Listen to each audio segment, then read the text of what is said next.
We've been in mastermind groups for years. We're big advocates for just getting peer eyes from different businesses on your business and just learning from people in different industries. And it is something that Mike and I, we read a lot of books. We listen to a lot of audio books. There's, again, no one's done. There's always a next level. There's always more you can learn. Wild landscape.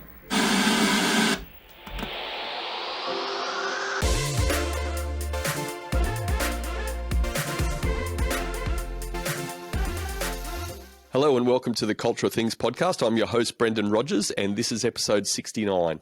And today I'm talking with Justin Brown, aka Chris Martin. Justin, along with his brother Mike, are the founders of Primal Video, where they teach entrepreneurs and business owners how to leverage the power of online video to build and scale their businesses.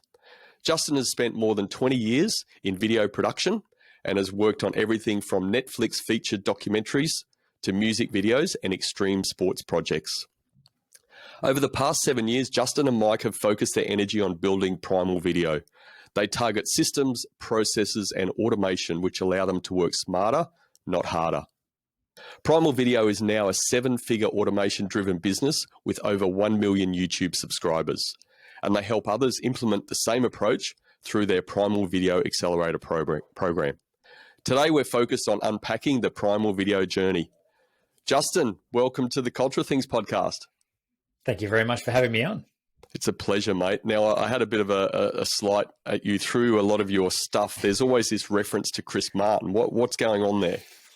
Oh, to be honest, we just started getting these YouTube comments through. It's Chris from Coldplay. And I had to Google him to work out who Chris Martin was. But it's now something that, comes up all the time. Apparently, I've got a very good looking twin. That's all I can take away from that. Apparently I look like Chris Martin. Yeah. Well, I have to say, I do follow a bit of Chris Martin stuff and, getting to know you through your Primal Video stuff and everything. And just even before we got on this recording now, you're both pretty decent blokes. So you've at least got that in common. Well, thank you very much. I mean, no one wants to hear me sing. Let's just squash that one right You now. And me both, mate. I won't ask you to sing. You don't ask me to sing. We'll all be good. Perfect. Done. Mate, it's a pleasure having you on today. And look, the Primal Video story is a fascinating story for me. And as I said, my producer and business partner, Mark, he got me onto your stuff. Do you just want to give I've given a little bit of a background of it, but how about you just share with our listeners a bit about Primal Video, just to start with, just a summary version of what it is, what it's about. Yeah, so we started Primal Video around 7 years ago.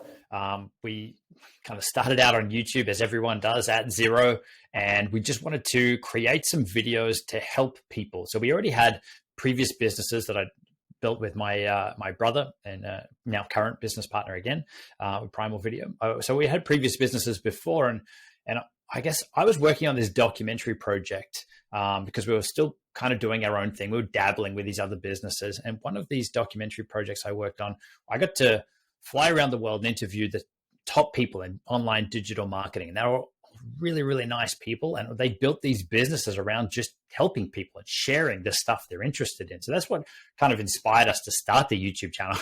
But it's been a big journey to actually figure it out and make it work. And really, I mean, for us, our YouTube channel is the face of our business. It's not our business.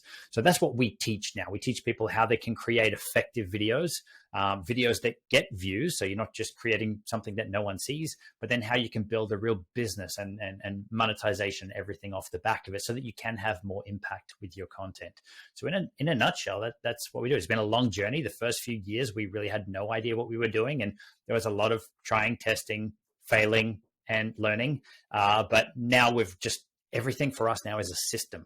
There is a process for everything. And as someone who was an anti-process person and hated the idea of being put in a box, I now love what the systems and the processes are doing and how much freedom and flexibility it's actually giving us. Yeah, mate, and that's some of the stuff we're certainly going to unpack. What I'm just interested, I want to take us back because we're sitting here today, 2022. What was Justin Brown like in high school? Oh, dude, that feels like an absolute lifetime ago. I think I was pretty quiet. I was definitely an IT geek nerd. I loved anything to do with computers.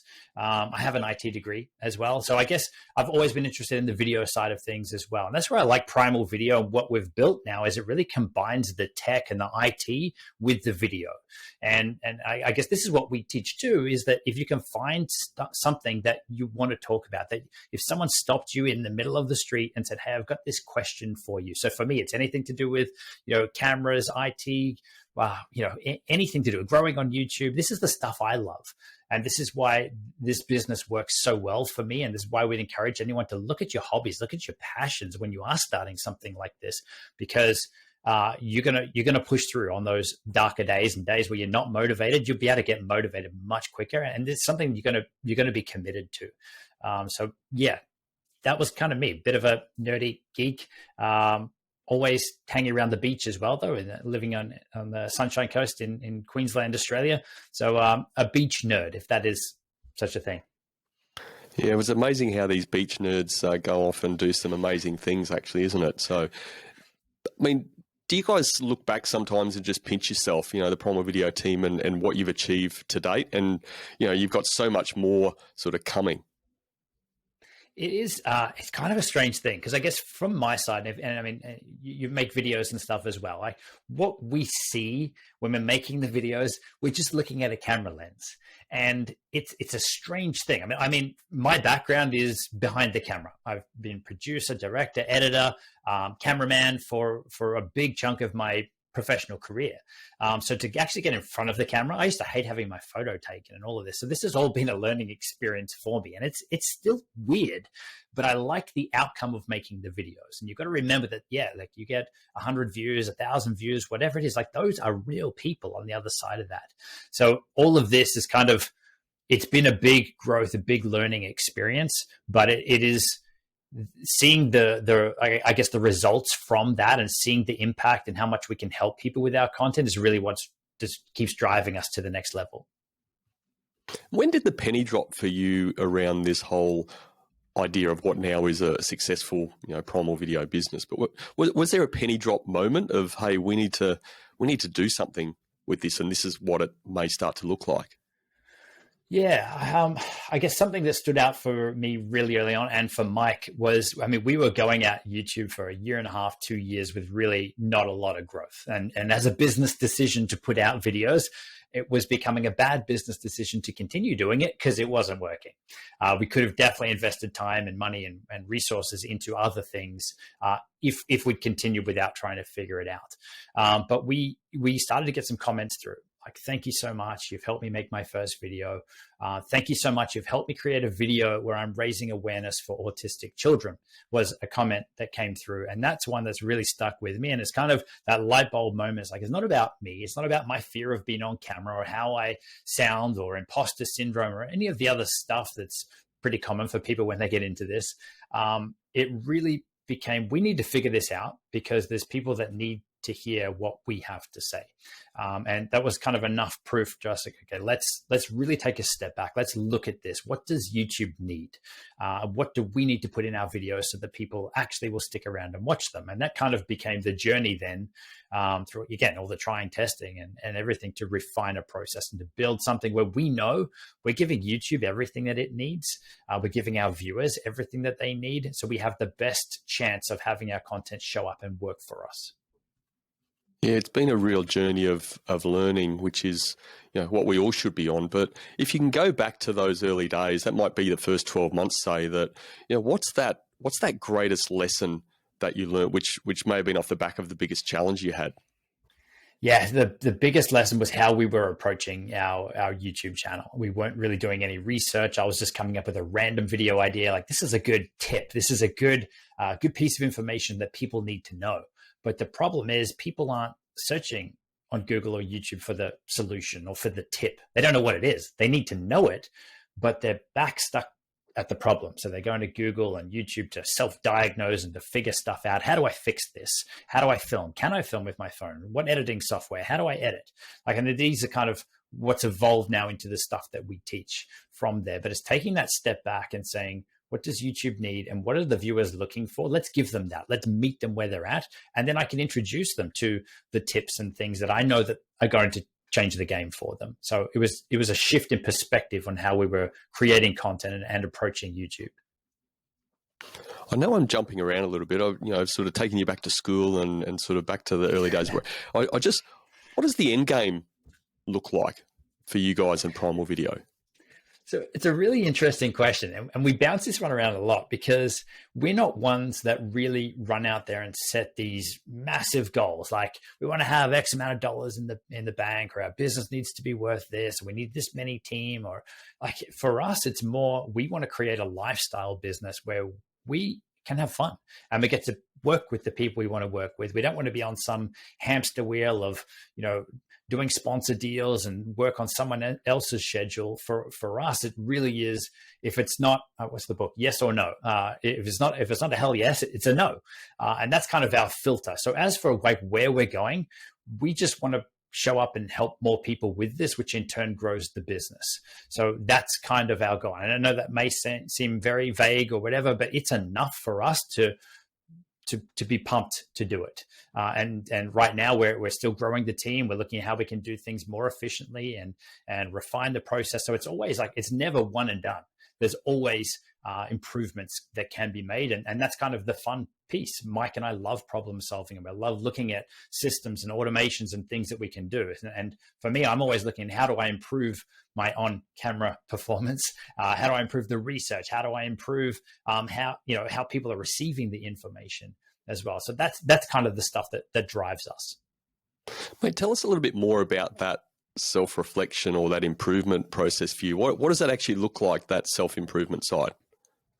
Yeah, I guess it's kind of the atomic habits, the striving for that 1% on everything. And I know that you hear that thrown around a lot, but it really is kind of a lot of little debrief meetings. And whether that's just me reflecting on, okay, I filmed today.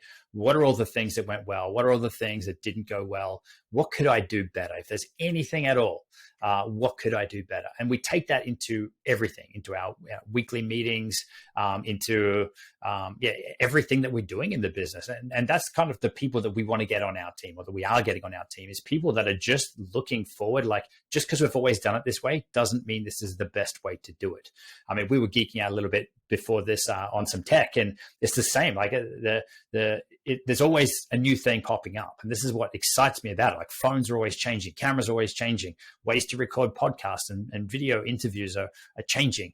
That's the stuff that I like. So there's always something, there's always a next level, and it will save you time, it will save you money, it will give you a better end result. But too many people, I think, are just stuck. All right, this is how we've always done it. That's how it always has to be. For us, we want to be fluid with it, and we enjoy it. I just want to clarify something you said. It wasn't me and you geeking out. It was you and Mark geeking out. I was like a third wheel on a date, to be honest. Come on. You're in it. All this stuff's going over my head. I'm like, what's going on here? Mate, just point. In regards to the feedback, so has there been a moment where you've received, maybe in the timing of it was pretty brutal feedback, but it's been the best feedback to get to really help you? Constantly. So like, this is like, Mike, he's my brother. And this is where this works really well, is that we have conversations that you probably couldn't have with an employee, or it would be an awkward conversation, right? We're straight shooters. If I've messed up, or if he can see that there's something better, and it goes both ways, the feedback is just direct. And it did take me a little while to receive that in a way where I wasn't just defending it straight away. Oh, that's because of this, or you missed it. Like, the excuses, like playing the victim there, getting all defensive. It's really taking the time, like, there's clearly something in this, and whatever it is, let's receive it. Let's take it on board, and let's look at what we can do to change. And I think if you're not doing that, it's very hard to grow. But yeah, it was hard to receive for a few times. So we had to spend a bit of time looking at the different personality profiles. And I mean, that's a whole different area of how you can communicate, and how do you communicate more efficiently and effectively, which flows through to our video stuff as well. But if I know what Mike needs in a conversation, if I go to him with an idea and it's literally just an idea and I haven't fleshed it out, he's his personality profile type wants to question it. What about this? What about this? And I'm just like, hey, this is just a random idea. I haven't fleshed it all out. But for him, he wouldn't present an idea unless he kind of thought it through more. And it was those kinds of conversations where he'd be frustrated because I hadn't thought it out more, but I'm just getting my brand new idea shot down. It's that kind of stuff that, yeah, it could definitely compound if you don't fix it, or at least look at things from the other person's perspective. So that's been a big, a lot of, I guess, soul searching and understanding the different personality profile types. And that's now what we take into our hiring process as well. For the different roles that we have, we get them to do the Myers-Briggs test. There's lots of other ones as well, like the DISC profile and everything. And it's more just to gain some insight into how does this person think? What are they going to need from me if I'm coming to them with something or a problem or a task for them? How much information are they going to need? And in what way am I going to need to say this so that they will be sort of excited to go and take it on board, or that we can progress the conversation from there? Yeah, mate, thanks for sharing that. A lot to unpack there. And I will circle back to it. What I'd like to just also ask you around that feedback side is, has there been a time where you've delivered feedback and it's been really challenging for you to deliver that feedback, but the benefits, as we know, are enormous when done the right way? Yeah, I mean, so even fairly recently with staff, we kind of have this rule, like we have processes and systems for everything, and then do that, but then you can build on top of it. And there's always tough conversations with people where you want to be delicate with it, with the feedback, and say, look, we missed this or we missed this, and it's not the first time it's happened. So it's not a process problem. It becomes a person following a process problem. And that feedback is very hard for people to receive if it's not done right. And, again, people are going to get their defenses up, or it's because of this, excuses or reasons, and they're all good. But I guess what I'm trying to say is it really comes down to integrity and just owning 100% responsibility. And this is something that we look for and that we try to hold as well. Like if I'm taking on a task, or if I'm showing up for a podcast or whatever it is, like there's stuff that could happen, but what can I do to make sure that everything, is as best received from both sides as it could be? Like if I get stuck in traffic, it's beyond my control. So I could play the victim card. Sorry, I wasn't there, I got stuck in traffic. Or what do you do in that moment? Do you jump on the phone straight away and say, look, this is the situation. Here's the best I can do. Like, here's my ETA. So it's full ownership, full responsibility of every little task. So yeah, there's been some conversations around that, but it normally falls back to that ownership just slipping on tasks. I'm not sure if that's landed or that's made sense, but it's a pretty big thing, but it's hard to do. Mate, from where I sit in the work I do, it makes extreme sense, perfect sense. Have you ever had a situation where that extreme level of ownership just hasn't worked? You've taken on a team member and they've just not been able to handle that extreme level of ownership, because it is a special ability to do that. There's huge power in it happening, but not a lot of people can handle it. We have definitely had previous staff members where the ownership piece was slipping constantly, and it's not. I guess it's something that definitely can be learned, but it's got to be want to be learned. And some people would just want to tick their 9 to 5. Hey, I've done my hours and leave. Like the people that do have that responsibility and that ownership in it are the ones that are pumped to be there. They're enjoying their role. They love to come to work on a Monday, not, it's Monday. So it is finding the right people. And for us, we like to hire through the mailroom strategy, where we're getting people across a lot of different tasks. And we tell them this, like, just so we can see, we have our goal for the role, but we also want to test them and see what they like. Because if we're able to put projects and tasks and stuff that are in their wheelhouse that are going to light them up, then they are more likely to enjoy it, to have more fun, to pursue that and grow in that role, in that direction, but also take that responsibility on board. So it's not just here, this is what you have to do. It's crafting the role around the individual as well, which is where finding the right people to join your team and matching personalities and things is a huge thing. Not just saying, I just want a video editor. This is all you're going to do. You're going to sit there at that desk and edit videos. They might like that, but not 24/7, so it is shaping that. So, okay, they've got a really good creative outlet. Let's give them some other projects as well. Or really, ideally, they're putting their hand up to say, I'd really like to take this on board. So they're mixing up their day. Mate, it's all common sense stuff. And we know that saying that, if it was common sense, everyone would be doing it. And what you've just spoken about, not everyone's doing it. Actually, it's in the minority rather than majority in leadership. Where did you learn this? I guess we've been in mastermind groups for years. We're big advocates for just getting peer eyes and different businesses on your business, and just learning from people in different industries. And it is something that Mike and I, we read a lot of books. We listen to a lot of audio books. There's, again, no one's done. There's always a next level. There's always more you can learn, but it's also through our own experience. If we have an employee that doesn't work out, then we'll sit there and we'll do that debrief. Like, what didn't work? What can we do next time in our hiring process to find that trait that we're looking for? So, and it is something that we're constantly evolving. And it really is, again, that drive to, if you've been in a position where you don't like the outcome, and you don't change anything, then you're likely going to be in that same outcome again. So this is, what can we learn? What can we do different? What can we try? There's no guarantee that the next thing is going to do it. So for us, we're always trying and testing new stuff. We're trying and testing new content, and not all of it works. It's still 7 years in with a channel the size that we have. We put out the occasional video that totally tanks, but it's a test for us. And that's our approach. And that way, if it's a test, you don't really have an attachment to the outcome. Doesn't matter. It's like, good, we learned a lot. Let's not do that one again, or let's try this one a little bit different.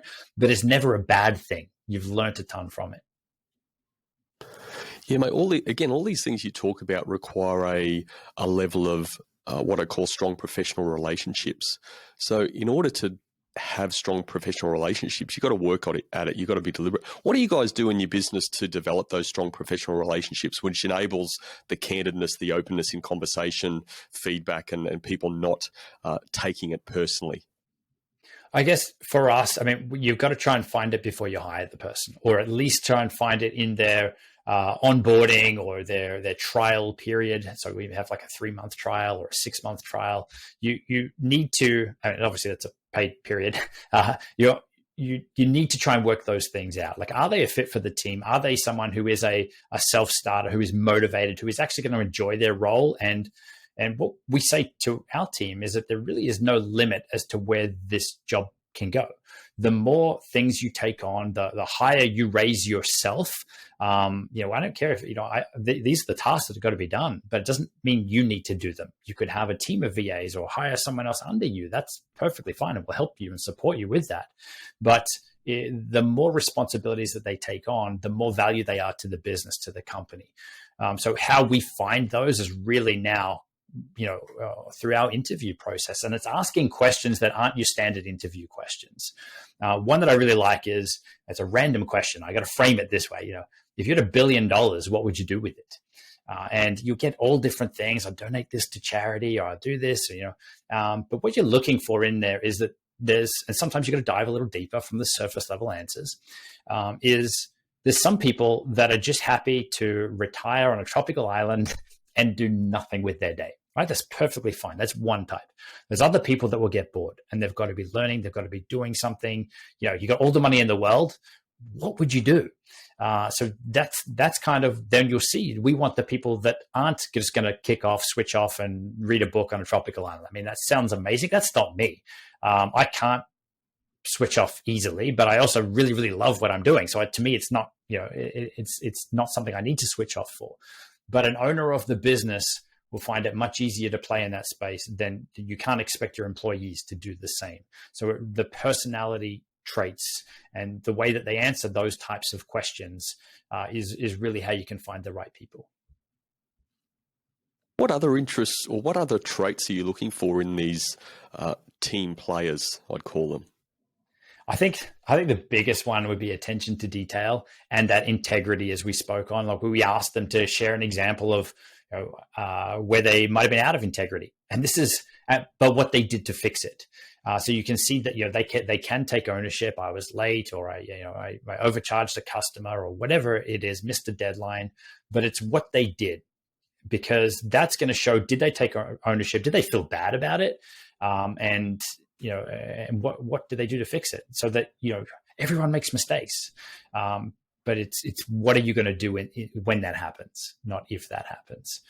So those are the kinds of things that I guess we're looking for. Did I answer your question there? I kind of Yeah, mate, you did. Again, I just term it a team player, because again, watching your stuff and being involved in the community that you guys are leading, there's very much that team feel that comes through, and the support that your team offers. So to me, it's you must be deliberate about this stuff, because that stuff just doesn't happen naturally. If it did, workplaces would be a much better place. Leaders need to be a lot more deliberate about it. And that's why it's just really interesting to unpack sort of what you're talking about, because there's so much sense coming from it. We need to talk about, sorry, did you want to say something there? No, you're right. It's all good. We need to talk about, excuse me, we need to talk about the other part of this bromance that you've got with your brother, Mike.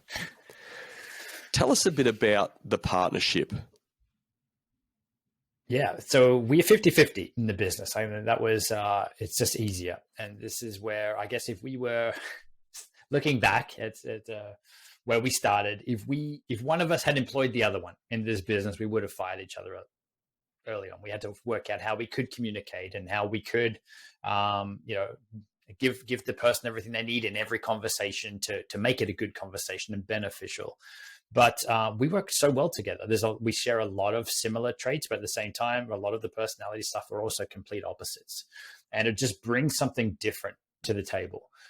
So Mike is definitely the more process systems oriented person, whereas, I'm more come up with a random idea and let's go try it. So it's good because he's constantly shooting down my ideas, but every now and then one goes through. But I think it is a good mix, and it does work. And I guess with the same approach of looking and striving for that next level, and that nothing is perfect. Like, but what's the next thing? How do I refine this? How do I tweak this? How do I do something better? It's something that we both share. Like with this lifestyle business, it doesn't need to be a 9-to-5 thing. We only release one video a week on YouTube, and we've automated a lot of our business, including a lot of our membership site as well. And we now get to choose the tasks and things that we take on. So for Mike, I mean, he spends his day jumping between coffee shops, Brazilian jiu-jitsu, yoga, like he's, and works in between. Whereas for me, I've got kids, so I want to be able to pick them up from school or drop them off at school. And so you kind of build the business around your non-negotiables. And if you can get team that can kind of want to play in that space too, where they feel that they can go and do yoga or something in the middle of the day, then it just creates a great environment for everyone to work. And just for clarity too, Mike's in Singapore, you're on the sunny coast in Queensland. Where's the rest of your team located?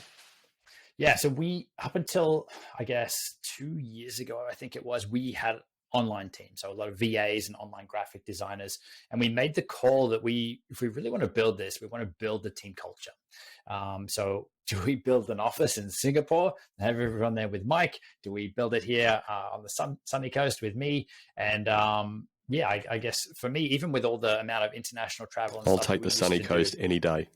Yeah, same. So this is where, we ended on the sunny coast, and we now have two full-time in the office on the sunny coast. We're hiring our third, but we still have a few online VAs and graphic designers and those kinds of things as well. Like, you don't need everyone in there, but just having people in the same room in those sort of, higher touch positions, they're across so much more in the business. So they're of so much more value when, even if they're just listening in on conversations or meetings, they pick up things, they bring more ideas to the table. And it's very hard to get that if you're only sort of just sending a task to a VA and there's no real back and forth with them. They're going to miss a lot of things. So that's kind of what we wanted to build, and just, find some cool people to have some fun with at the same time.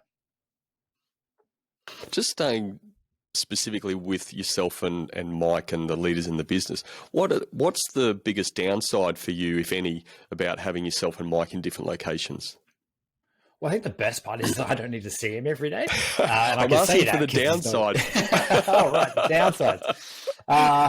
Well, yes, the downside is that we don't see each other every day. I mean, we talk a lot and whatever, and with the time zones, we're pretty lucky. There's only a 2-hour time difference.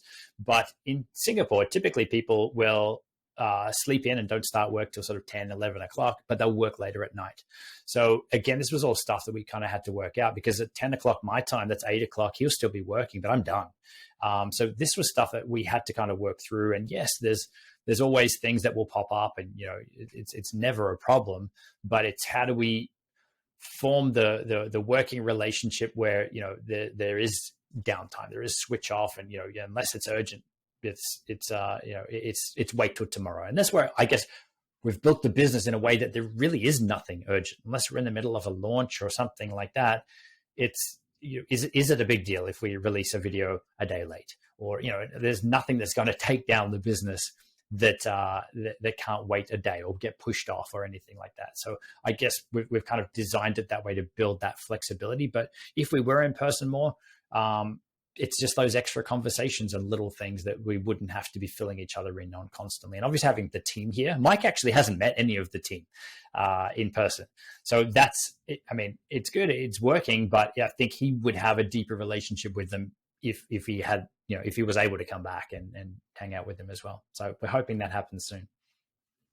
Like, what do you do as well to make, I know Mike's equal partner in the business and owner in the business, but what do you do to make him feel like he's not a second-class citizen, let's say? Because it's very easy for people to feel second-class citizen-like when they're outside of the office and the main team.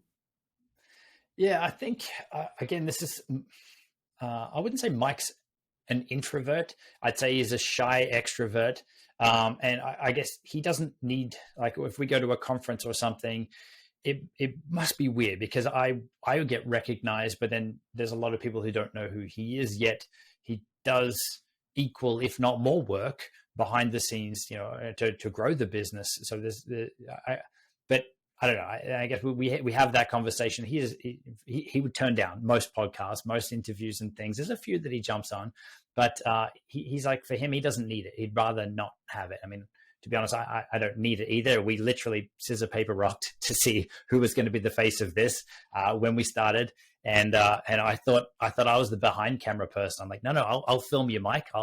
I've got to film you. And he said, well, I can't talk about video stuff. I'm not the video guy. So it is an interesting one, but I guess neither one of us, we're happy to try and do different things and to mix it up. And there is no rigid, like, this is how it has to be. He has made a few videos on our YouTube channel. He does offer a lot of the training inside of our accelerator program as well. So it's more like who is best suited for what task and which ones do we want to do? Which one should we try and outsource or get someone else to do? Well, you say Mike doesn't necessarily like to do podcasts, but we've got to throw the challenge out to him. You've done this podcast, so if he's any sort of brother, he's got to make sure he gets on the Culture Things podcast as well, mate, doesn't he? 100%. Absolutely. Mike, yep, that's it. You guys heard it here first. Absolutely, mate. Absolutely. Throw down the gauntlet. Yeah. You spoke a little bit about how, the roles and working that stuff out in the roles. How did that, just talk us a little bit through how that came about, like the sort of conversations you had and, that the sussing out of, hey, you know what, I'm actually going to be much better for the business in doing this stuff and you doing that stuff. I really think it just came down to trial and error. And it's easier now having team to look at your frustration points, but there's still stuff that we do that, we don't want to do or would love to hand over. And I think that to a point, there's always going to be some things like that, but how do we make them most enjoyable or limit your time doing those tasks? If you, again, for anyone, if you're showing up to work and you're not enjoying it, especially if it's a business that you've built and you're not enjoying it, then that's not a great place to be in. And I've been there with previous businesses I've had and production companies where I'm working with clients that I'm doing it for the dollars and hating the work. So that's kind of one thing that we looked at and said, like, when we started, it's a startup business. We all got to pull in. We're all got to wear multiple hats. And I like that we have a small team still today that do wear multiple hats. They're not just, this is your role, there's nothing outside. No, anyone on the team can put their hand up and say, hey, I need some help with this, or I'm overwhelmed. Or I'm just really not enjoying doing this. What can we do? And just having, again, those other eyes is not an ego thing. It's like we're all there to help each other out. And I think that is a really big part of then working out who wants to do different tasks and which ones we either stop doing or we try to bring someone else in to do them. Do you think you could have built this business yourself with a team, or Mike could have built this business himself with a team? If so, why? And if not, why not? I definitely would have stopped a long time ago if I didn't have Mike there pushing. So again, it comes down to the systems and the processes and stuff. Even as a professional video person, I wasn't treating our business as I would a client. If I went to film for a client, I would make sure that I had checklists and everything, all my questions and everything sorted. Yet when it came time to film a YouTube video, a lot of that stuff just went out the window. And I don't know why. I mean, they say, the electrician has the worst wiring. So I guess it was kind of a bit of that. And it took me a while and a lot of frustration, because if I was filming and something happened, it's then Mike there. This was those conversations saying, how did that happen? Like, why? Like, what did you miss? And if you've missed something, it's because you didn't follow a process. And part of me was like, yeah, but I've been doing this for years, but I couldn't apply. There was a difference between just doing it, just shooting a quick YouTube video, and then going and working on a documentary for Netflix or whatever. They were two different. But it wasn't until we started to look at the processes and stuff around it, and like, how do I treat this as a client? Because this isn't a hobby. This is something we want to be successful. Was something that just freed me up massively. So again, there's all the internal struggle and stuff that, it's the stuff I know. And I used to help people on camera, but getting in front of camera myself was just, and still does push comfort zones. It's still something I am still trying to get better at.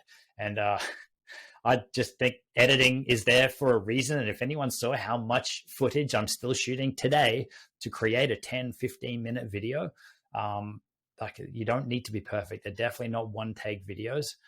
And this is where, that's our process to make it easier to get the outcome you want is huge.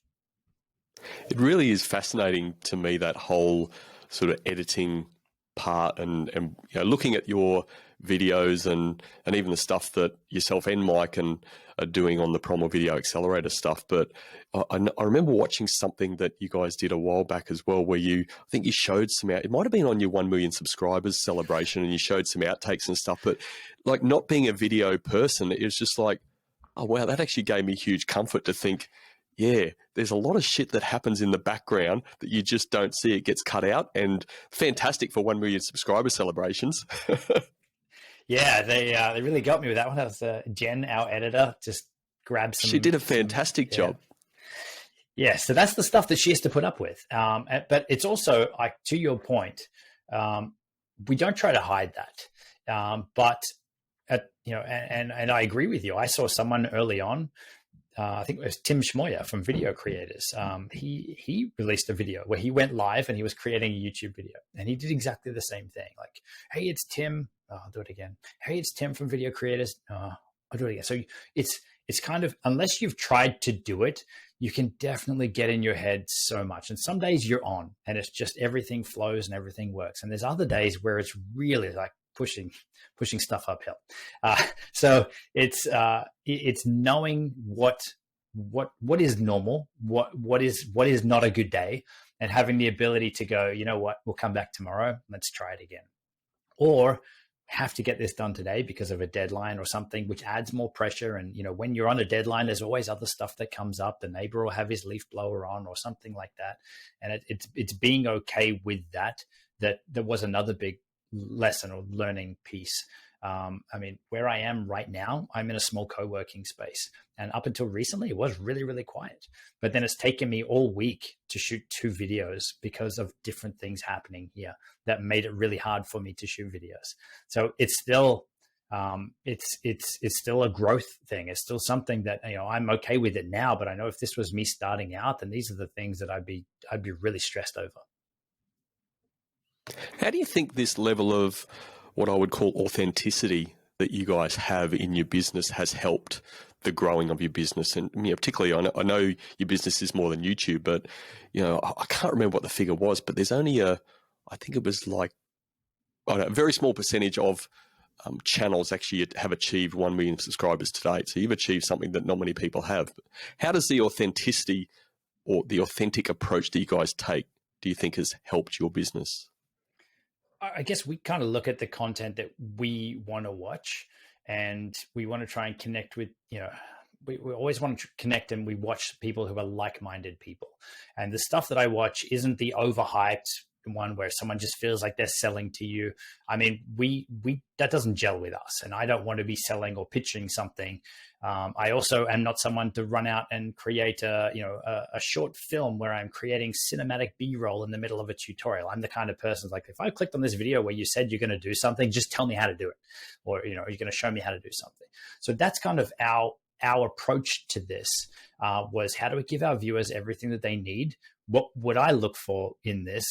Looking at them, what would their comments be? What would their feedback be? But how do we give them then everything? How do we package all that together, give them everything that they need, so they don't need to go and watch 5 more videos after, or they don't need to go and, we've opened Pandora's box for them and we've created more headaches than before they clicked on it. So we kind of take that approach through everything. Is like, how do we show up? How do we help people? Or how do we identify where they're stuck, what their pains and problems are, and how do we be the one that shows up to help them? And again, it's just us sharing our thoughts and opinions based on our experiences. And this is why the opportunity for YouTube, for podcasts, for like, if someone else is already doing what you want them to do, that's not a bad thing. It shows you that people want that stuff, and they might want a different opinion. They might want to hear it from you, or they might need to hear it from you versus someone else. So that's kind of our the thing that keeps growing for us, is like, what other things can I share about? What are the biggest pains, problems that people have? And the more that we do, I remember saying to Mike, I never want to be a video marketing channel. I never want to tell people how to get views on YouTube. So there's too many of those people, and I don't want to be one of those people. And he agreed at the time. But yet here we are. The more we learnt and the faster it grew, we were looking at the advice and things that people were giving, and it wasn't what we did. We've only done 1 video a week, but there's people saying to grow on YouTube, you need to do daily videos. I'm a video person. I love making videos, and I couldn't imagine doing daily videos. So you don't need to do it. So we always we'll take advice from anyone, but then how do we make it work for us? And I think that's kind of then part to the authentic pieces, that we're just doing what we want to do. And we're helping people with the stuff that we're interested in. I'm not off talking about topics and stuff that I don't know. I'm only talking about the stuff that I've had to research or that I've experienced myself. Yeah, it's really, really great explanation of that. I want to go back to that decision-making tool you talked about before. Scissors, paper, rock, really important stuff. Now, scientific, yeah. Very scientific, and it solves so many problems in life. I definitely agree. But here's your chance to maybe spill some mud where you've won an argument. So again, yourself and Mike, in this partnership, when have you really seriously disagree with each other, and maybe then you've won the argument? Yeah, it's a really good question. And to be honest, I think I'm a really easygoing person. And I think if I'm in a conversation with anyone and they're just confident, they're adamant that is the way that something should be, I honestly don't really care. I'll give anything a go. I will always voice my opinion, but it's never, I don't know, I don't hold grudges. It's never like, if Mike is adamant that he wants to try something or something, that's the other way won't work or probably won't work as well, I'm all for just going with the flow. And that actually has never come back to bite me in the ass. It's I trust Mike and I value his opinion, and it's I guess he is leading the direction for a lot of our business decisions, but nothing is made without both of us on the same page. but there's times where it's the same back the other way. I wouldn't say, what was your question around where have I lost one, or I had to tell him I didn't agree, or? Well, I was actually giving you the opportunity to tell us where you've won one. Oh, where I've won one. I mean, this stuff, it's popping up all the time with little things. Nothing big comes to mind. Like, yeah, Mike, I told you we should do it this way. It's really everything for us is something like, let's test it. Like let's just do webinars. For me, I wasn't putting my hand up because, when Mike says, hey, I think we should do webinars, back of my mind goes, I've never run a webinar. Now I'm the one, I'm assuming it's not Mike that's going to run a webinar because no one knows who he is. So it's all well and good for these ideas to come through, but at some point it means I'm going to have to do something I've never done before. And I like it now. I like the pushing the comfort zones. I read the book years ago, Obstacle is the Way. And I'm so glad I read that book, where you're looking for, like, there'll be an easy decision and you could take the easy way, or if you look at the obstacle and say, all right, if I actually do this, then I've now done that, and I'll my comfort zone is now at the next level. And I guess I do, while I look at those decisions and things, those ideas that come through and think, oh, that's scary, I've never done that before. I don't think I've ever really said no to it. Like in a previous client I was working for, I had to learn to skydive, and I'm not afraid of heights, but it was never one of my things where I'm like, I need to skydive. I've done it tandem, loved it. I think everyone should do a tandem skydive, but to do a solo one, something goes wrong, it's all on you. And it's kind of, do I need to be in that position? No. Am I glad that I've done it? Yes. Because now if I God forbid, I ever had to jump out of a plane and I had a parachute, I'm sweet. But it was never like, yes, today we're going skydiving. And I mean, I've done 53 jumps now. I only have one near-death experience. So that's a good ratio. But it's the same as like speaking on stage. I used to identify as someone who was not a public speaker, scared of public speaking because of school and university experiences where I had to get up and speak on a topic that I wasn't excited about and probably hadn't done any research or anything on. So it was an absolute disaster, but all the stuff's playing out in your head. My first public speaking thing for Primal Video was in a room of 770 people. And I was absolutely shitting myself. But right up until it, I was looking for ways to get out of it. I was pumped that I had the opportunity, but I was I was that scared about doing it that I was like, all right, if I pretend to be sick, then Mike will have to do it. That's fine. And then I was like, I couldn't do that to Mike. And so, but the moment I walked up on stage, I was like, this is actually fun. And it's kind of, now it's not a problem for me. I'll go stand on stage and speak and help people and whatever. I guess that's kind of now, like, that's a tick in the box. So it's not that I'm looking for that stuff, but we're open to challenges. If you don't try stuff, you'll never know. There's too many people that are just sitting in their box. That's not me. I can't do that. That's, it's all right for you. But I'm like, it wasn't all right for me. And I think that's the piece that most people don't understand. The first podcast I was ever on, I was so nervous. Now I think these are awesome fun. I love connecting. I love sharing. I love helping. And thanks again for the invite. But it's been fantastic fun already, mate.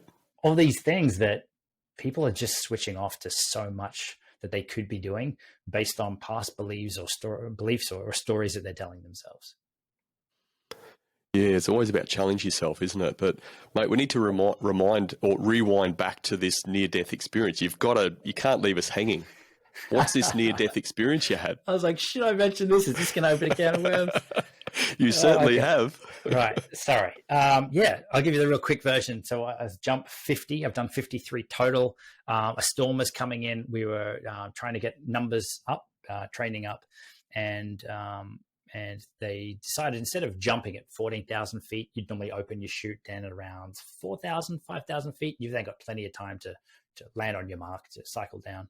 So this one, though, they said, look, before the storm comes in, let's do a hop and pop, which is essentially where you hop out of the plane and pop open your parachute, and you're jumping at around 2,000 feet instead.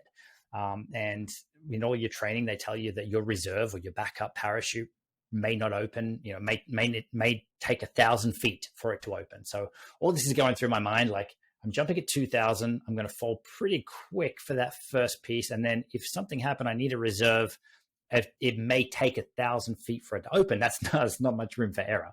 I mean, base jumpers and stuff, some of them jump higher than this. So it was, yeah, of course, of all the times to have an issue jumping, I jumped out, counted to 2, as they've said, pulled my parachute, and it was all bunched up and twisted, and I kind of had half a parachute. So I'm just like spiraling down. And it's that moment where you're like, this is not a good situation. And they say that time slows down. Yeah, I felt like I had all the time in the world to fix this, but really it's only a matter of seconds. And yeah, I quickly worked out what was wrong with it. That, normally with a parachute, you've got two straps coming up out of either side of your shoulders, and they were both on the one side. So it was caught up in the backpack. So options, I could try and fix what I have, or I could try and cut that one away and pull the reserve, but it's already twisted in the bag. What if it doesn't cut away properly? What if I launch my reserve chute and it opens or it launches into the one I've currently got? Then I got nothing. So, I mean, all these things, I'm like, why am I in this position where I need to be making the decision on, do I cut away a parachute or not? Long story short, I survived. Thank God for all of us. I just thought, I've got to fix what's here. I've got half a parachute, and that's better than no parachute. I didn't want to risk it.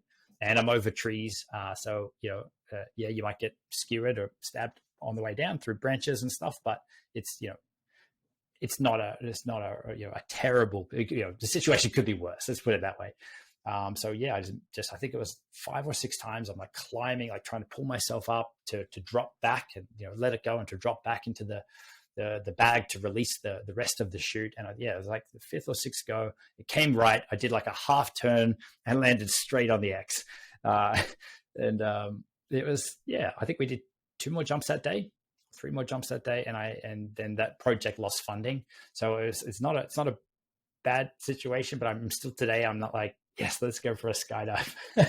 Mate, that's crazy stuff. And all I can think about really is that of the 2 brothers, yourself and Mike, it was probably better that it happened to you, because you come across as that guy that can just, make quick decisions. Let's just do it. So Mike would probably plan for the last 1,000 meters, and then he hits the ground.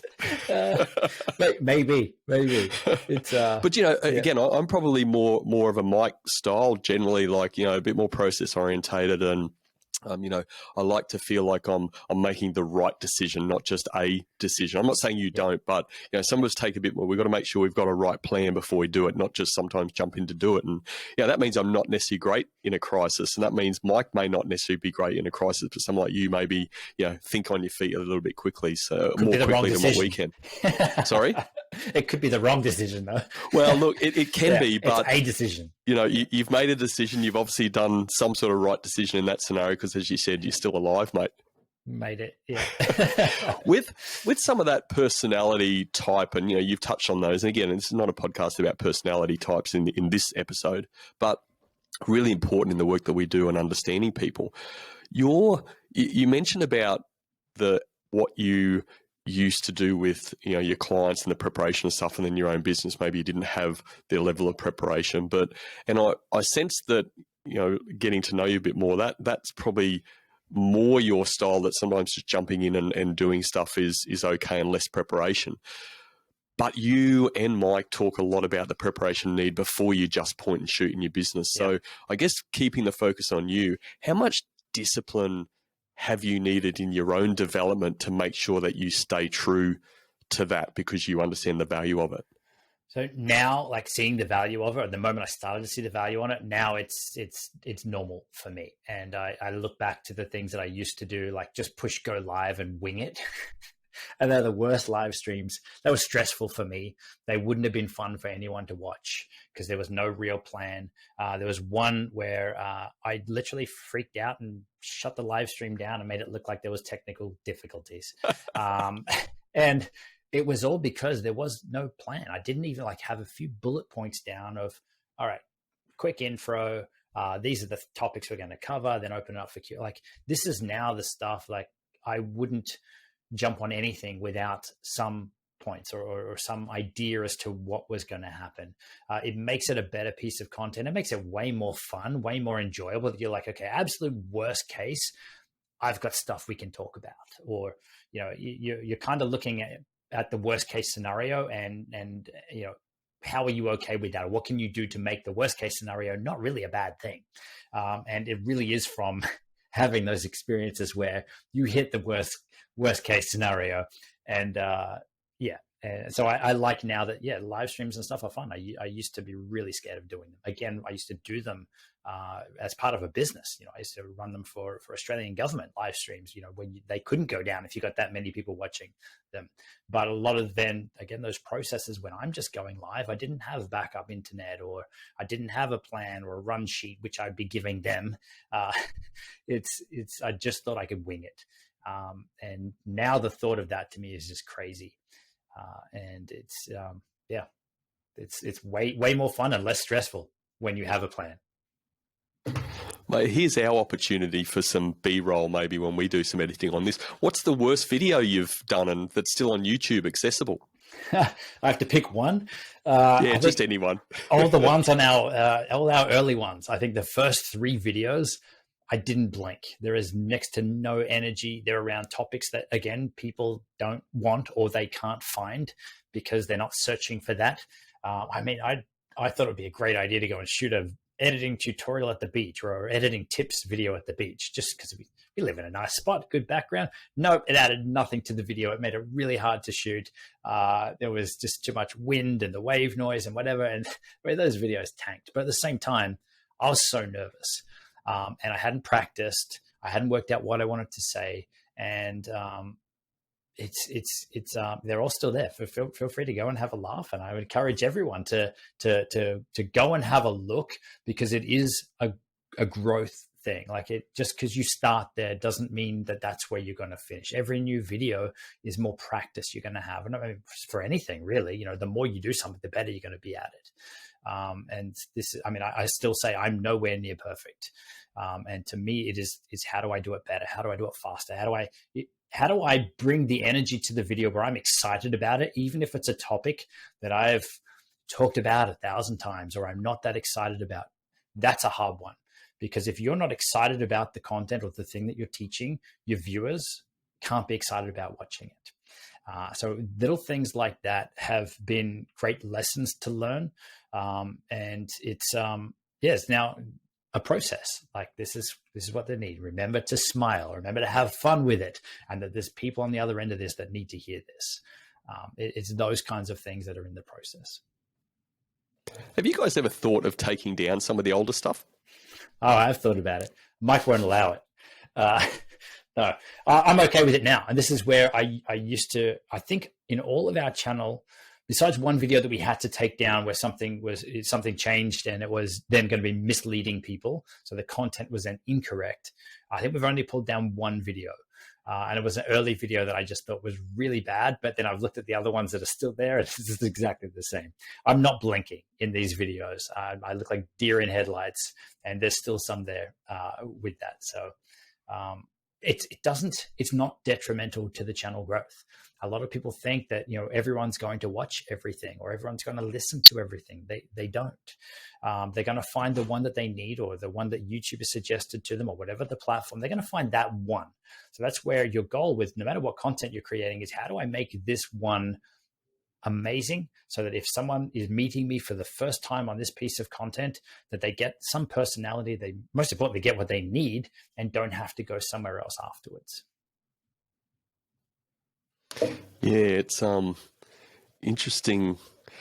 I guess when I think of that, and the serious undertone for me is that, like, your whole journey is accessible on YouTube. And if you look at a Primal video today, and it's, you know, they're fantastic and so much value adding content, and then you look at one maybe, you know, 3, 4, but, you know, that 5, 6, 7 years ago, then the serious undertone is that's the journey. And that's what you're saying. You're always learning, you keep shifting.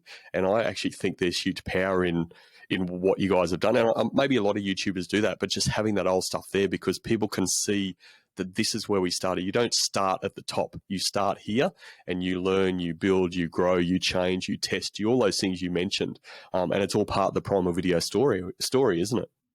Yeah, and I guess with our goal to help people with this and to really, I guess, go through the journey that we have, but do it much faster and much easier, and without needing to learn all the lessons the hard way, then we have to leave those there. I want to leave those there. People need to know that their first videos are going to be their worst videos, and it is a growth journey that they need to push forward and learn. And too many people give up too early because it is difficult. I mean, we weren't born to do this. It is a skill that you want to do it, you need to learn need to learn to refine and adapt. But too many people give up too early. Mate, let's talk about this community, not so small community you've built. I think when I checked, it was 1.16 million subscribers on YouTube. I think the Facebook closed group with the PVA was sort of 800 or so members. What responsibility do you take as a leader of that community? How important is that to you? A lot of it, I mean, in terms of YouTube subscriber numbers, it's an interesting one because to me, it's a crazy number. And I never thought that, I mean, it was never a goal for us to have X amount of subscribers. I know when we started, Mike and I thought, you know what, it'd be pretty cool to get 20,000 subscribers. That seems like a credible number. And that's enough for us to kind of go and speak about some of these things and to help people create their videos. And it just kind of kept growing. And to me, it's a little strange. It's a little weird knowing that we have this following. But at the same time, it really is, I mean, yeah, there's real people behind it, but the value is in the connections, not in the number on the screen. And that's the thing I think I want everyone to remember. And, as we said earlier, like the views, like they're real people. 1,000 views, those are real people. And the ones that are chosen to subscribe, they're the ones that want more from you. So, I mean, to me, it's motivating. It's encouraging to see that people like what we're doing. But at the same time, I guess our approach hasn't really changed from the 10,000, the 5,000, besides what we're actually doing to make it work. It's still to show up and help people with this stuff. And I think that's the important piece. And if you're coming from that place, the rest of it, the business and stuff, it will come. But if you're doing it for views, if you're doing it for subscribers, I mean, I'm sure you probably could make it work, but it's a totally different business. And a lot of people will see straight through what you're trying to do. So, yeah, I'm not sure if I answered your question there at all, but the vanity metrics, I mean, yeah, it's nice to have. I'm not going to say that it's not, but it doesn't really mean anything. Having that amount of subscribers doesn't mean that our videos are guaranteed to go to the front page of YouTube. It doesn't mean that more people are going to subscribe. If anything, YouTube and a lot of other platforms are moving away from those numbers. If you go to YouTube, for anyone listening, if you've been to YouTube recently and you've watched some videos on there, did you actually subscribe to those channels yourself? I know for a lot of the channels that I watch the content, I don't have to subscribe. I just go to YouTube and it's recommending all their stuff. And I'm not subscribed to a lot of the content that I watch. You don't need to. The algorithm is getting that good that you don't need to be following, subscribing, same as TikTok, same as Instagram with Reels. Like it's showing you content that it thinks that you want to watch. You don't need to follow. You don't need to subscribe. I know that may sound weird from someone who has 1 million subscribers, but the value, I guess the weight of that is nothing compared to what it used to be. Now it's about adding value in your videos, entertaining your viewers, giving them what they need, and then they can go about their day. But next time they're coming back looking for something or they want to be entertained, your content will go straight to the front for them. So it's about getting the right people on your videos, and then they will see more of your content if they stick around and watch it. They don't need to subscribe. So the vanity metrics is something, I mean, YouTube started rounding them off. You don't get the full, I think you said we have 1.16. Like it's not all written out there. It's all rounded now, and Instagram removing likes and those kinds of things. So I guess where I'm going with this is if your goal is to get X amount of subscribers, I'd say that, maybe to start with, that's not a bad little milestone. But if you can shift it to how do I get an impact goal, or even if it is a monetary goal, there's nothing wrong with that either, because it means that your content is working. But if you're creating those goals, they're much more beneficial for the business and how much impact you can have with your content moving forward. I guess in a nutshell, what I understand you saying is that, focus on delivering value. And if you focus on that, then people that like that value will join, and they may just subscribe as well. But that needs to be the driver, delivering value to people's eyeballs. Yeah, and you don't need to be for everyone. You will get negative comments. You will. We still get some today. They're a lot less than they used to be. Just a lot of Chris Martin comments, and I don't think they're negative. It really is. Yeah, how do you show up and help? And those are as I said, from that documentary project I worked on when I was first starting out with this. Super successful businesses, nicest people, and they're just helping people with the stuff that they want to talk about. That's the approach that we've taken. You mentioned before about, we're making things work. Is there and this is building the community. Can you put your finger on that single biggest thing you felt that has worked for you to build these communities that you're leading? Single biggest thing that has helped, I guess, getting found. You can have full team to help you and all your plans on how you can engage with this community. But if you can't attract people in, or if they can't find you, then what's the point? The same as, all the people spend time making their videos and not marketing them, or not giving what YouTube needs to actually put them in front of the right people. So you end up spending all this time making something and then no one sees it or no one buys it if it's a case of a course or a membership. So our whole thing is how do we get people to find us? So we don't have to go there door knocking. Hey, I'm Justin, come join my thing. It's we're showing up when they need us. So they're searching for something, they're typing something in. What is the best editing software? How do I do this? And our goal is to show up in there and build up that reciprocity and add value. And then that might be it with our journey with someone. That's all good. Someone's watched our video. Hopefully we've helped them or entertained them, and that could be it. There's others that will click the affiliate links and they'll bring revenue to the business. There's others that will go on and join our courses and programs, but you don't need to have that. We're not selling. We're just coming from that place of adding value, and the right people will want to take that next step. They're like, I really liked how much you helped me on YouTube. How else can I work with you? So that's kind of our approach.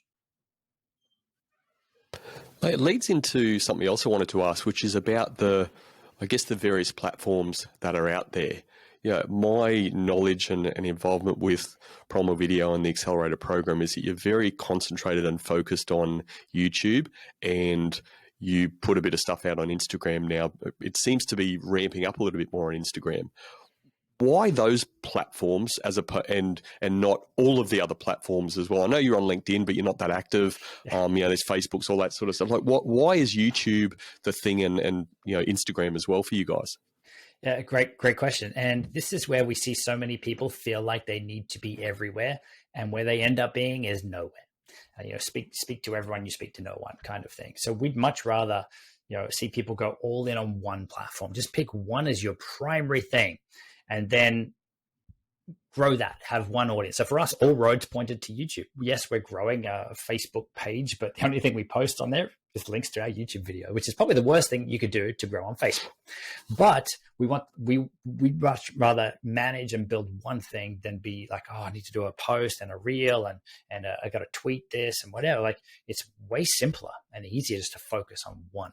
Now, yes, recently we've ramped up our Instagram too, but that was because one of our amazing team members put their hand up and said, hey, can I take over your Instagram? Can I try some stuff on there?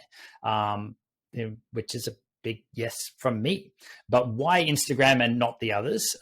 We did play around on LinkedIn a little bit. We did a 6-month test, releasing 2 videos a week on there. And it's not the place where I go. Like, the apps that I open, I like watching people's stories on Instagram. That's where, let's play in the places that we like to go to, whether we're creating content there or not. TikTok, meh, I'm not really, that's not me yet. Never say never, but the dancing and things, we'll leave that for Chris. That's not for me. You do great, I'm sure, mate. But for us, it's go all in on one, or all roads point to that one. And then it's much easier to then direct people to other places as well. But I will say off the back of this, like what our business is actually is the email list. So the front of our business is the YouTube channel, but our goal with the YouTube channel, besides showing up and helping people, is to grow the business piece, which is the email list, the direct communication without an algorithm or, without any filtering, where people are signing up because they want to hear more from us. So if something happened to our YouTube channel, I mean, our business isn't done. Yeah, we would feel it, but it's not over, because we have direct line of communication through our email list, and we can deepen the relationship with them with all the automations and stuff that we've built out to help adding value and direct them to our library of content. All of that's happening on autopilot 24/7, which does bring in, more people into our accelerator program and clicking our affiliate links, and brings in money as well as adding value to them.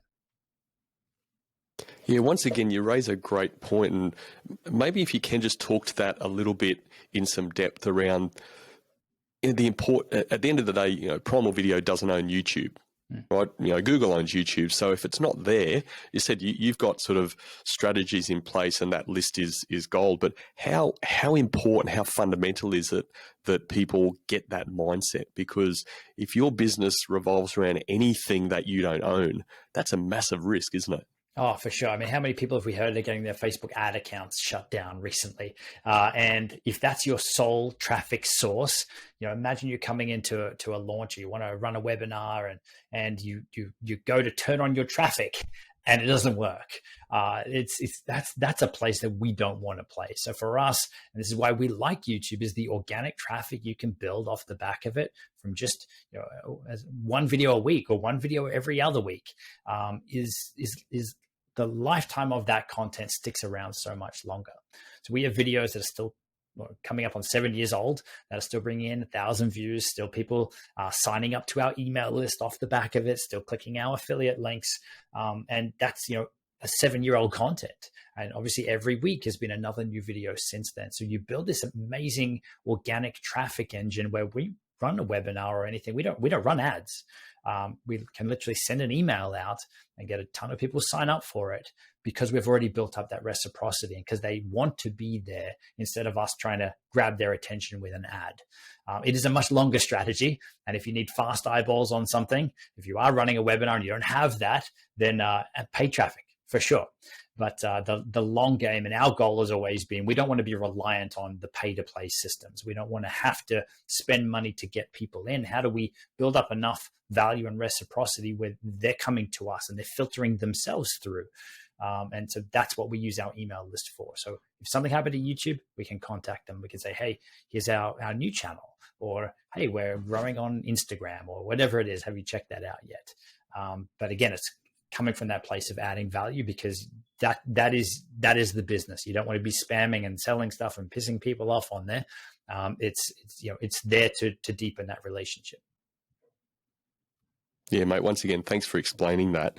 I mentioned earlier in the show about, you guys always seem to be having fun. And I remember seeing some images on Instagram, I think, of your Christmas party, and you had Chris Martin faces going, just fun stuff. What's the most fun thing about doing what you do? So the Christmas party thing, I had no idea. I rocked up and they all had little, face masks. Oh, so that wasn't your fun. That was your team's fun. No, not at all. They waited till I went in to order food or something. I came out and there's all of them there wearing these masks. And because Mike couldn't make it over, they even had a cardboard cutout of Mike there too. So a bit of fun. Just speaking to that very quickly, that coming from your team, that's just the essence of the culture in your organization. Like, that's okay for them to do that. Actually, it's embraced. Yeah. So, I mean, it speaks volumes of what you guys have set up and the way you act and the way you run your business. Yeah. And I guess that's what I was going to say. It's like, that was all them. They know that we're here to have fun. Like, we don't want to be not enjoying work, and we don't want them to be in that position as well. Yes, there's going to be days and some tasks that they don't want to do, but at the same time, there's just as many, if not a lot more tasks that we know are in their wheelhouse, and we know that they're putting their hand up to do. So we try to have fun. We try to break it up. Like, we will go, our office is right near the beach. So literally, like, most mornings, if it's sunny, which there's a lot here. We walk down and grab a coffee, and that's kind of our team meeting, team catch up. But it doesn't even need to be work focused. It's more just kind of setting the day. It's not, while it's a 9 o'clock start, it doesn't mean that we have to be in there, kicking goals. And, part of that is the lifestyle of it as well. So that's kind of our thing. We want people to enjoy, have the flexibility, but then, when they're working, they're enjoying it, and they're focused, and they're kicking their goals then.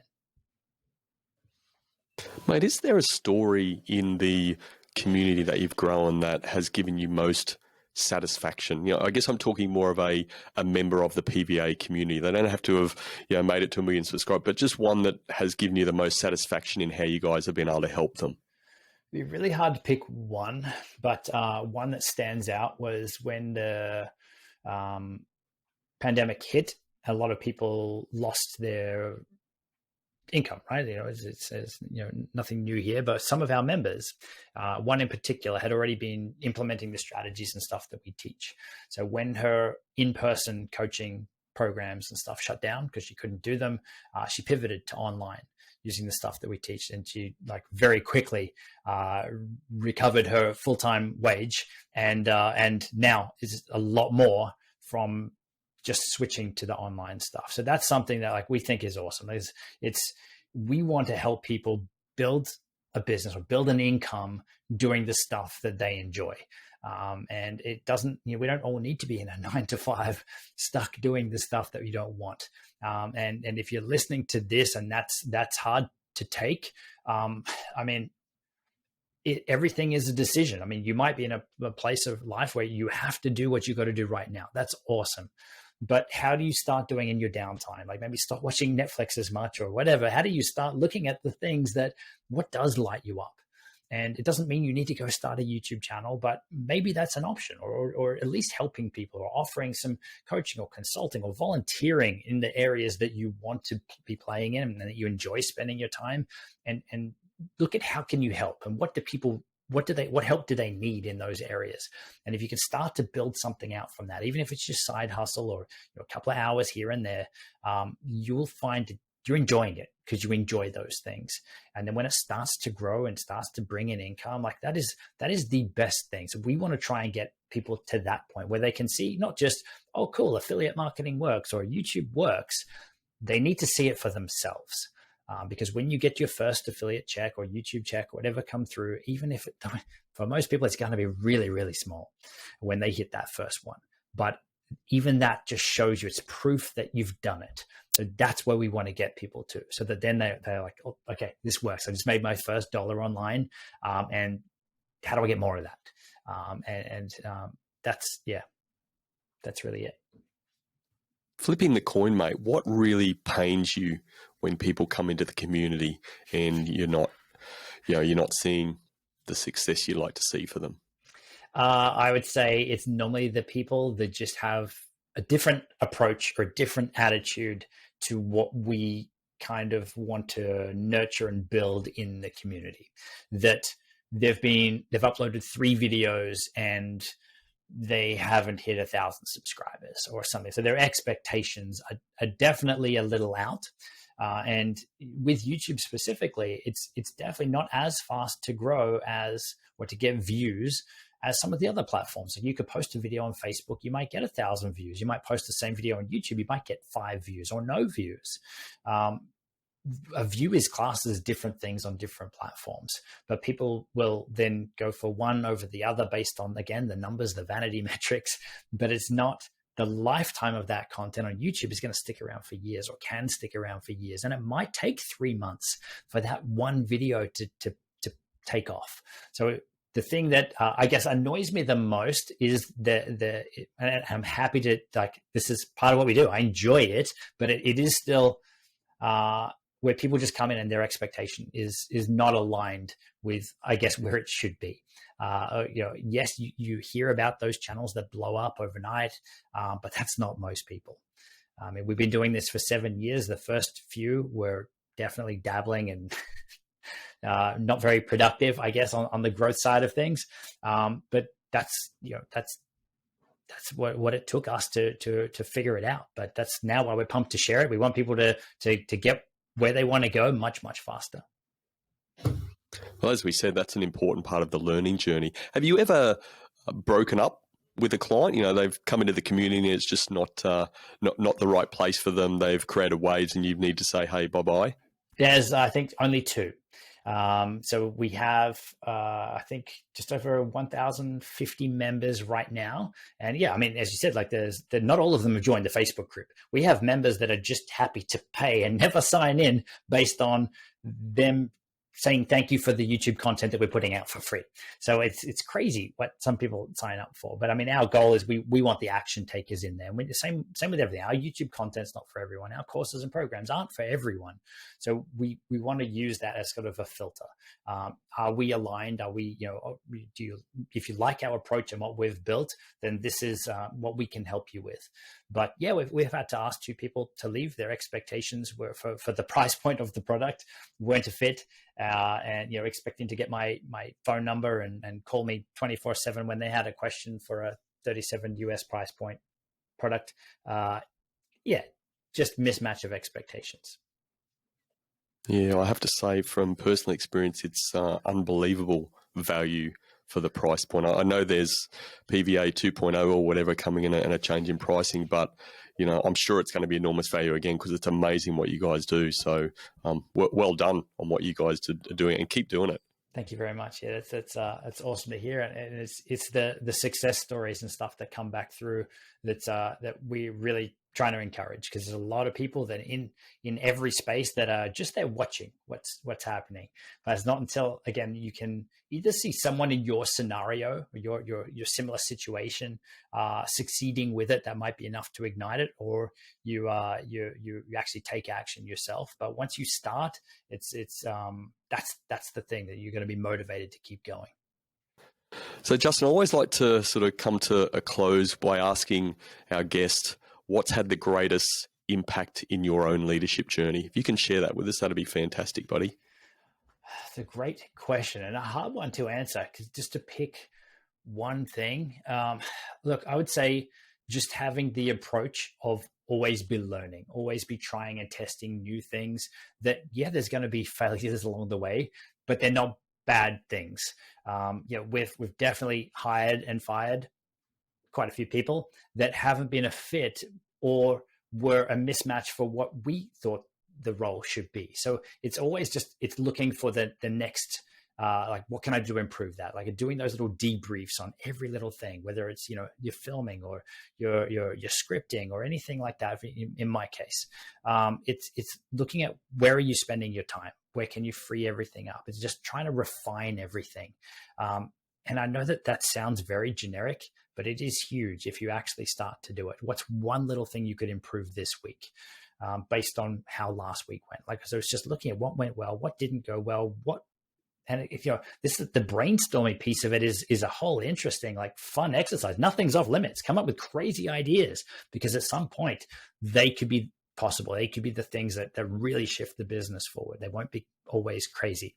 So it's striving for that improvement. Mate, I love it. As they say, leaders are learners, and you've demonstrated a lot of that through what we've spoken about today. And again, just anyone goes onto Primal Video's YouTube channel, hit that subscribe button, definitely do that, but have a look at the videos and have a look at the journey that the guys have had. It's fantastic, and it really builds confidence that, hey, people can do this with the right discipline, that sort of true north, always learning, but staying true to where you're going, and have belief in yourself. So, mate, I've seen a lot of that through the conversation we've had today. I've thoroughly enjoyed this conversation. You're a fantastic dude. You're a pretty decent beach geek, I have to say. I haven't met too many beach gigs, but you're probably top of the list, I'd say, mate. But thanks very much for coming on the Culture of Things podcast today. I really appreciate you, buddy. Thank you very much for having me on. It was good fun.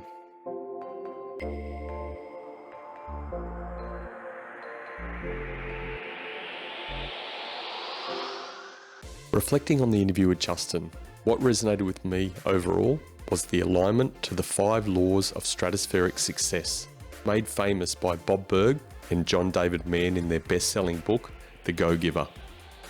The first law is the law of value, which states your true worth is determined by how much you give in value than you take in payment. The Culture of Things is a member of the Primal Video Accelerator program, and I can tell you the value for money offered by Justin and the team is second to none. The second law is the law of compensation. This says your income is determined by how many people you serve and how well you serve them. There are more than 1,000 members in the Primal Video Accelerator program, and this continues to grow. And what about the 1 million plus YouTube subscribers? Justin and the team have a system in place which can serve an infinite number of people. The third law is the law of influence, which states your influence is determined by how abundantly you place other people's interests first. Justin and the team are truly focused on helping people grow their brand and scale their revenue with video, and every single bit of content they create supports this focus. The fourth law is the law of authenticity. This says the most valuable gift you have to offer is yourself. Justin is 100% authentic. He shows up as his true self, whether he's doing a YouTube video, some Instagram content, or doing a podcast interview. What you see is what you get, and this is consistent across the platforms they use. He's also 100% focused on being a better version of himself by improving a little bit every day. The fifth law is the law of reciprocity, which states the key to effective giving is to stay open to receiving. The best example of this reciprocity is the Primal Video affiliate revenue. Because Justin and the team share so much knowledge, product reviews and recommendations, and ideas to grow your brand and scale your revenue with video, their loyal community repay him by buying the products and tools he recommends. This provides another fantastic source of revenue, only available because they are open to receiving, off the back of the value they're providing. In keeping with the law of value, here are my 3 key takeaways from my conversation with Justin. My first key takeaway: leaders are clear on their purpose and passion. Justin's purpose is to create a lifestyle business where he can have fun. He's also focused on only working with people who he actually wants to work with. His passion is helping other people create their own lifestyle business that allows them to control their own life. Being clear on his purpose and passion is what drives him every day. My second key takeaway: leaders know there's always a next level. In Justin, there's an intrinsic drive for improvement. He's striving for the 1% improvement on everything, every day. He's seeking feedback constantly and input from the team. As he said, if you aren't taking on feedback, it's very hard to grow. And it's this mindset that helps him and the team consistently move to the next level. My third key takeaway: leaders mitigate risk. Justin made it very clear they are growing an email list. The email list is their business, and it's something they can control. YouTube is the front of the business, but it's not the business. They can't control it. Never be reliant on something you can't control. Leaders focus on identifying risk and mitigating it. So in summary, my 3 key takeaways were: leaders are clear on their purpose and passion. Leaders know there's always a next level. And leaders mitigate risk. If you want to talk about culture, leadership, or teamwork, or have any questions or feedback about the episode, leave me a comment on the socials or contact me at thecultureofthings.com. Thanks for joining me, and remember, the best outcome is on the other side of a genuine conversation.